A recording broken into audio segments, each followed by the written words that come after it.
Wellness. It is defined as the condition of good physical and mental health, especially when maintained by proper diet, exercise, and habits. Wellness. Practically impossible today.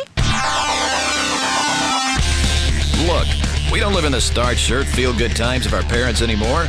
Times have changed. What used to be 3 square meals a day and plenty of fresh air is now a stop at the convenience store for a donut. Or maybe it's a double mocha with whip and a muffin. Either way, let's face it, wellness today is a myth, right? Not so fast. Wellness, even today, is possible. Tens of thousands of people all over the world have found it. The key to attaining wellness? Realizing the roadblocks that keep wellness out of our reach. Roadblock number 1, the snack food industry. That's right, the snack food industry. And don't be fooled, it is an industry. The food scientists and chemists who create our packaged foods are out to provide us with snacks that are healthy and good for us, right? Well, not necessarily. According to a columnist for Food Processing magazine, when taste and nutrition collide, taste always wins. So if nutrition isn't their main concern, what is? Can you say profits? The snack food industry alone racked up $50 billion in sales last year. Remember the old commercial, "You can't eat just one"? Guess what? They were right. It's what I call trigger food eating. You can't eat just one.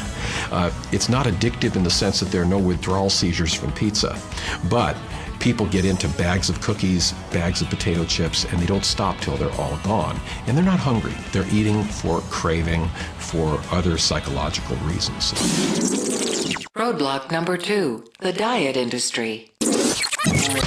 Low fat. No fat. High protein. Cabbage soup. Vegan. A-fat. South Beach Diet. The Fat Flush Plan. Eat to live. No grain diet. Sugar Buster. Protein Power. 3-day diet. 7-day all-you-can-eat diet. You could search over 10 million diet hits on Google. You could read all 29,091 books on Amazon.com. And you would come to the same conclusion. Confusion. And who wins? The publishers, the manufacturers, and the marketers. Why? Because they will tell you anything to sell you everything.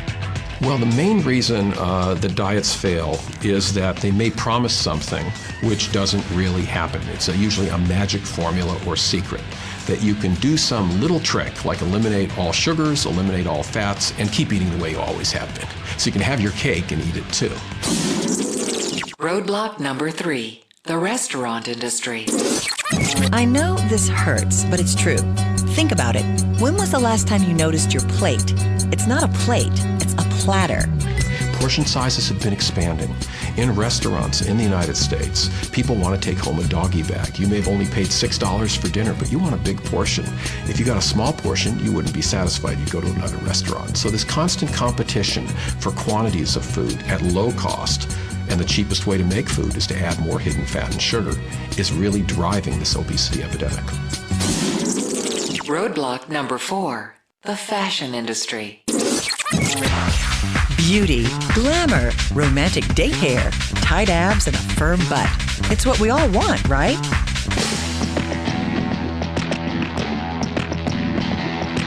Here it is, the dark, dirty secret of the fashion industry. Less than 10% of the population genetically fits a professional model's height and weight zone. Yet women and men get sold this image every day as the goal. This is normal. This is attainable. This is a lie. Percentage of women who feel depressed after looking at pictures of models? 70. And roadblock number 5, society. Society? That's right. Think about it. We live in a quick-fix, liposuction world.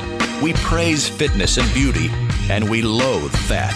Skinny people make more money. Fat people are ostracized.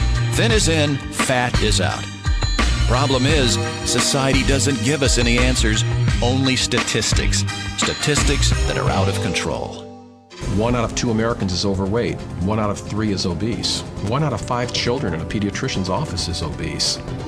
Countries that traditionally had a healthy diet like Japan, the incidence of obesity has increased from 5% to 20%.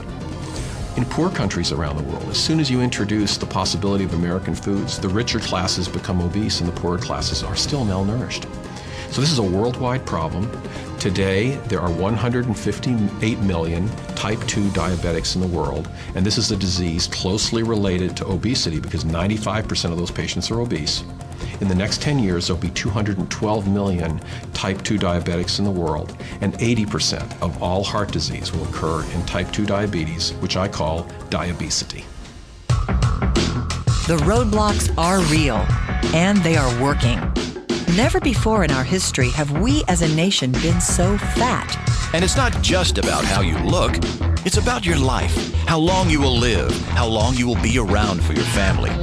You see, wellness is a way of life that changes everything. The way you feel, the way you relate to people, and the way you look. The problem? People don't know what to do. They're so overwhelmed, they don't think there's an answer. But there is. Tens of thousands of people all over the globe have found it. You can too. We call it the Wellness Solution, and it's waiting for you at Herbalife International.